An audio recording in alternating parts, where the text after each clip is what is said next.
Warning: embargoed for publication until 09/30/01 on 26,092,017. Program name: The Apprentice Series 13-2017 TX 04102017. Episode No. Picture shows Karen Brady, Lord Sugar, Claude Littner. C. Fremantle Media photographer J. Get the latest local news straight to your inbox every day. I'm an Apprentice addict and I'm not ashamed to admit it, but I should also confess that I have a sadistic hobby of watching television programs, like The X Factor, Question Time, The Jeremy Kyle Show, that make me want to smash my living room up. I have no entrepreneurial spirit whatsoever. I can't remember ever having looked at another human being and wondered how I might make a few quid out of them.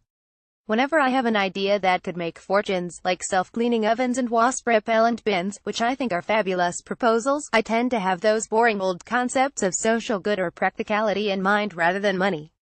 Indeed, I edit a news website funded entirely by readers, and despite the blood, sweat and tears of our team, I still always feel just a little bit cheeky when I ask readers to dig deep.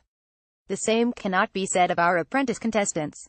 The show, headed up by Lord Alan Sugar, who dutifully delivers the "I started out flogging chocolate teapots and made it to the top with hard graft" speech or something at least once an episode, features a group of budding business partners already making waves in their chosen fields. Through a process in which they showcase ability and work ethic by squabbling like a bunch of 5-year-olds and stabbing one another in the back so ruthlessly it would make Michael Gove blush, Lord Sugar discovers which of the contestants has what it takes to enter into business with a guy who started out selling ice to Eskimos or something. The result is the equivalent of taking the very worst representations of ultra-capitalist culture and making them humiliate themselves to make a few quid, before groveling at the feet of the Cockney king of business himself. It really is tremendous viewing. The new series began last week, and I thoroughly enjoyed cozying up on the couch with a cuppa to watch a bunch of well-groomed, suited and booted men because the men's team lost. Hard luck, guys, argue like their lives depended on it over failing to sell enough burgers in their first team task. Yes, this is the world that celebrates that entrepreneurial spark which I just don't have. This is my window into the rat race, the culture which puts money and the individual first, and where anything and anyone getting in the way must be steamrollered into business oblivion. This, for me, is a snapshot of what caused the financial crisis in 2008. The culture of greed, rebranded as hard work, which is encouraged and rewarded as the measurement of intelligence and success. It's the world in which everyone is viewed as a potential transaction, in which we must sell in the pursuit of happiness and worldly goods. And it really is fascinating. The determination in these contestants would be admirable if it wasn't rooted in selfishness. This is exactly what the late, great Jimmy Reed warned about in his legendary inaugural speech as rector of Glasgow University in 1972. A rat race is for rats, Reed warned.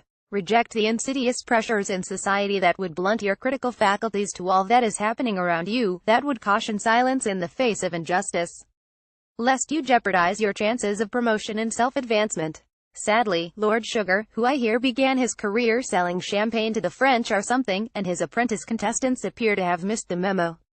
It's disturbing that we continue instilling these values in our children, and it's incredible that we keep asking the question of what has gone so badly wrong in society. There's no question that the Apprentice contestants are bright, inventive, creative and able, but it's a real shame that our economics, our politics and our society encourage them to funnel all of that energy into getting the best for themselves and knocking everyone out of the way to do it. You could drive yourself to despair wondering what all these young people could be creating if we lived in a culture which didn't measure quality of life by material riches, but instead by things like community, good health and public services, the advancement of learning, and social responsibility. Until we get there, because we must believe that one day we will, I'll probably carry on watching Lord I Could Sell Paper to Trees or something, Sugar and his wannabe apprentices. I'll just be sure to keep anything I can throw at the TV out of reach.